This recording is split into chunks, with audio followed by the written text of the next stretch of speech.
This is the next episode of True Wrestling Fan Discussions. Continue our Dark Side of the Ring review series. This is going to be Dark Side of the Ring, Ludvig Borga. Me host, Mike. I'm Frank. Let's go and get into it. The guy that was literally in WWE like 7, 8 months. Yeah. I mean, it Major was push, though. He had an sort action of. figure, and he had an action figure. Vince made him into a big, huge juggernaut, but here we go. He debuted in the WWE. They showed it in the beginning of the video, excuse me, in the summer of '93. Jim Cornette's on there. When you got Jim Cornette on there, you know this is going to be fun. And he said the fans would always boo the anti-American. Mm-hmm. Vince loved the foreign heel concept, and that if we didn't, Cornette said if we didn't have a dispute with the country, he'd figure one out. So Pretty much. therein lies Ludwig Borger. Jim Ross interviewed on here. He said, one way to get a villain noticed, you break a wrestler's streak. Therein lies Tatanka, who was interviewed on this. Damn it. Tatanka was undefeated for 2 years. Vince said, I want to do something big with Borga. Tatanka was cool with it. When they asked him in this interview, do you think he was the right man to break the streak? He said, now, no. Right. In hindsight. At the time, I mean, I kind of get it. I was pissed off. I was a Tatanka fan. Just I mean, buried Tatanka, technically. He did. He did cheat, though. He didn't beat him clean. It's not like. Well, he's the anti fan. He's the heel. He has to do it that way. But Well, I mean, I beat him with the finger. That's what I didn't like. He beat him with the the finger. cockiness of it. Yeah.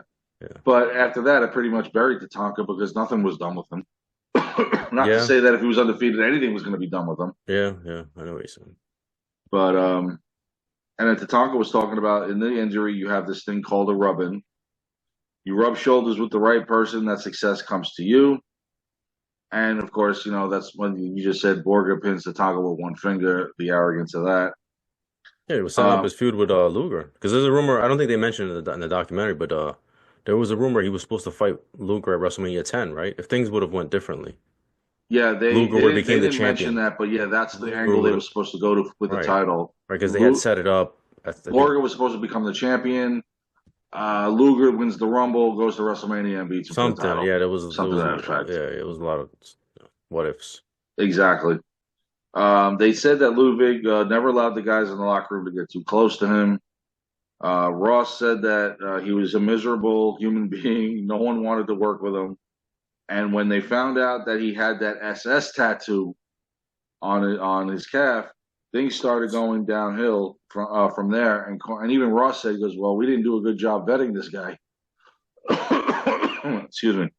I mean, it's just one of those because sometimes you just don't know until the person's actually there all the time and you're interacting with them. Exactly. It's one of those things. Cornette he went in briefly. He's like, the SS was Hitler's private army. You can't show something like that in the 90s in America. So you can't do that now. I know you can't do it at all. I don't even know why he said 90s. You guys don't do it, period. You can't do that now. So Cornette was like, you got to cover that shit up. Yeah, it's crazy. And Cornette, when it came to his tattoos, was just I was laughing. I'll get to the other one later, but he's like, the boys in the back never knew. Thank God. Then they went into his childhood, and it was defined by brawls, bitterness, and resentment. Came from a broken home. Then they interviewed a journalist, Mikko Martinen, and if I'm butchering it, or I'm sorry. Parents divorced early, and both had a drinking problem. He struggled in a two-language community. His mom put him into a Swedish-speaking school. He felt like he was an outsider. Borga was Finno-Swedish, so local people shunned him out. His best friend was interviewed through most of this. It was Krister Markukis, and again, if I'm butchering it, my apologies. He said in 2003, Tony Halme, which is Borga's real name, said he left home at 14 or 15. His mother preferred alcohol or an alcoholic man rather than her sons. But he never even said anything about his brother in any of this. He just said he left home. Right. So I was like trying to figure out, like, okay, you didn't even like mention anything about your brother. He moved in with his friend. They started boxing and lifting weights to improve their body mass. Tony created a persona early on known as the Viking. The Viking, yeah.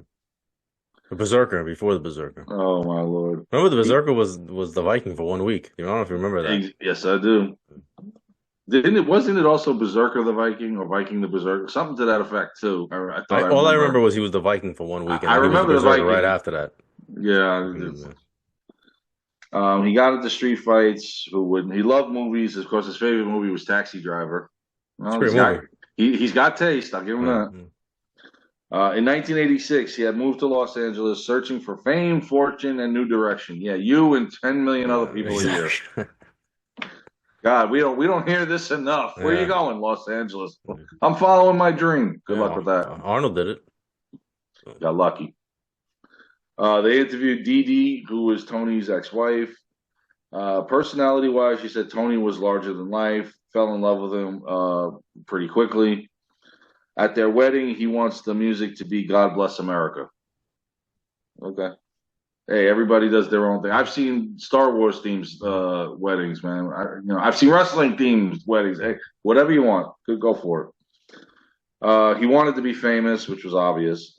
Tempted to be a bodybuilder, but didn't have the right physique for it. Yeah, he was like very husky. He was like, he didn't have like a lot of definition, but he was like, just very bulky. Upper body, yes. Right. He said he had a beer belly. He likes, I guess, probably likes to eat and drink, whatever. But all the drinking, yes. Yeah. He had a box of steroids from Russia. One of the packages was for horses. Oh, Jesus. I don't know how these guys were injecting that stuff in them, not even really knowing what's in there. And I don't know. Crazy, man. That's insane. They did show that he was in a Little Caesars commercial in 1988. I thought that was funny too. He's got the kid upside down. Tip. I thought that. Hey, he was cool. Yeah, he had like these little bit rolls. Yeah, he was getting work. A Busch beer commercial in 1995. They didn't show that he was in Lionheart. He was the security guard in Lionheart. That came out like 1990. But they did show the one thing. When you look in the credits, it gives his real name. And at the time, back then, I didn't know his real name. But every time I watch Die Hard with a Vengeance, and they have that scene where he's with the cop with Samuel L. Jackson, I swear I was like, that's got to be Ludvig Borga. Mm-hmm. Finds out in this episode it's Ludvig Borga. Doesn't have a speaking spark. He just hands over the briefcase. He was also in an episode of New WKRP in Cincinnati in 1992 as a kind of like a masseuse or physical therapist type thing. A lot of people at Gold's Gym told him to go into wrestling. So he worked with Herb Abrams in UWF as the Viking. Told people he was a successful boxer in Finland, which isn't true because he never had a fight. But the boxer was his gimmick in Japan when he moved to New Japan. Right, that's right. And he ends up doing pretty good there for a little while. Oh yeah. In New Japan, Tony had matches against Vader, which was pretty impressive. He started using painkillers in Japan, that's gonna come back and bite you. They interviewed Michael Majalati. Am I getting that right? Majalati. And again, if I'm saying it wrong, I'm sorry. The founder of Slam Wrestling in Finland, because he was interviewed most of the time in this too. He said Tony rubbed people the wrong way ethically, had sympathies towards the White Brotherhood. Friends were skinheads. A fight broke out of the bar between Tony and Scott Norton at this time too. Right. And Scott Norton was, for those that don't know, before WCW, he was a major star in Japan. Yes, he was. And there was always this story, and this is it, that lingered over Scott Norton about an alleged bar fight. And that reason, maybe that's why he left. Well, this could be it.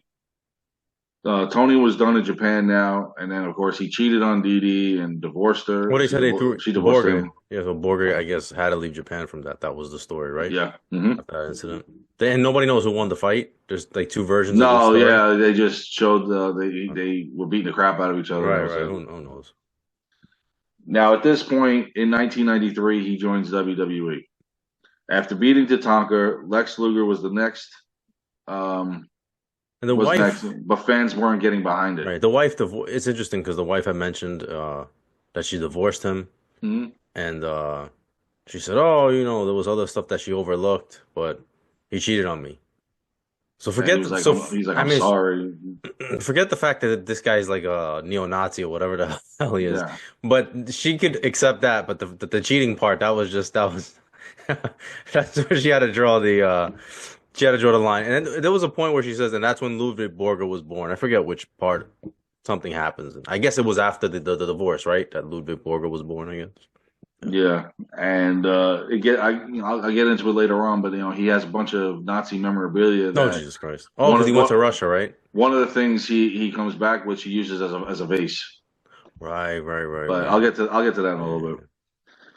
Now, with the whole Lex Luger thing, the fans weren't getting behind it, and I remember Michael Majati saying that he goes, they're going to get behind a badass from a badass country. He goes, what the hell's so badass about Finland? I Right, mean, like as most people don't know, like but I mean, uh I thought that was kind of dickish too, because I mean, look, you could be a badass from there and still put on a good fight. I mean, you don't have he to was knock it. I mean, I mean, I think they were just kind of like that's not that those aren't even things that we thought of. I mean, while I was watching it, I wasn't like, I don't know where that is. I just thought like, wow, man, this guy's like huge and he looks menacing. I bought it. I mean, could he give? But here's the other thing of why they didn't buy it. Number one, he just got there and the fans weren't. He was still green. Right. And number He two, wasn't a great wrestler. Luger is not Hulk Oh, Hogan. that's the other part of the equation. They don't really mention that. No, they But don't. And that's that's the the other first thing I thought of. right. If it's Hogan, Right. then That's we've got something. Hogan could have made it. He could have sold it. Hmm. Yeah, yeah. But that didn't work for him, bro. Ross said he lacked the ability to connect with the fans. Well, of course, he's a heel. That plus the tattoo, his philosophies were not healthy. Um, his ex-wife now comes back on and says that this is where he went to Russia and came back with a bunch of Nazi memorabilia, one of a coffee pot that she used as a vase. Well, if you knew that it had the She's like, I insignia on was it, why'd you keep it? naive. She's like, I was naive. I She goes, didn't I didn't know know it. shit from Shinola. And of course, this is the part I loved. I watched it like 3 times since it was recorded. Jim Cornette says, "What would possess a man to tattoo exit only It only, yeah. on his ass?" He goes, "Did he need a written instruction not to?" Yeah. I mean, Yeah, I don't know, man. That's a weird one. They did and it was funny. It was funny. Cornette's great on these things. yes, he is. They actually showed the injury because I never actually saw the injury. It was versus one of the Steiners, right? He hurt his Rick, ankle. yeah, It was Rick Rick Steiner, Steiner. January 17th, 1994. Right, right. I never saw that footage.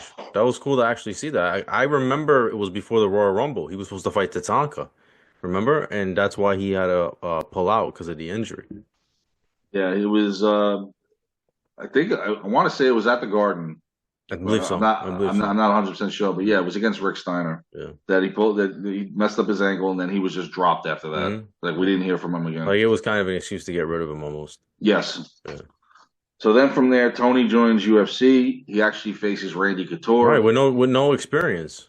No. This is early UFC where it's like anything goes. Yeah. But for him to step into that world with no experience, his mentality was like, "Oh, I'm just gonna knock him out." Like, well, I not don't Randy think so. Couture. Well, he said he would never tap, but 1 minute in, he tapped, and Oh, Mary career is over. So he went back to LA where he was getting married to a Finnish girl. Uh, at this point now, SWAT raids his house. Tony's charged with trafficking controlled substances and possession of a legal okay. firearm. He had an Uzi. Oh, Jesus Christ. Ex-wife said he liked to shoot off guns, especially that one. He got placed in LA County Jail, the Shark Tank. Right. Arians yelled out Ludwig Borga. Oh boy. Right, because he ran into some, undesirables. Yeah, exactly. And At this point now, he's deported to Finland. Now, was this after he did Die Hard 3? Because this, to me, this is right, in the because timeline of 95. 94. Yeah, Well, 94. you have to assume if Die Hard Well, came out they in made it in 95, 94, so they made it probably. in 94. So probably was, yeah, Okay. right around that time, yeah.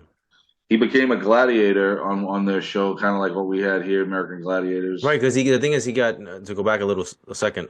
He wasn't an American citizen, so when he got They caught deported with that him. felony, they shipped him out. They said, "See ya." That's what Bye. happened.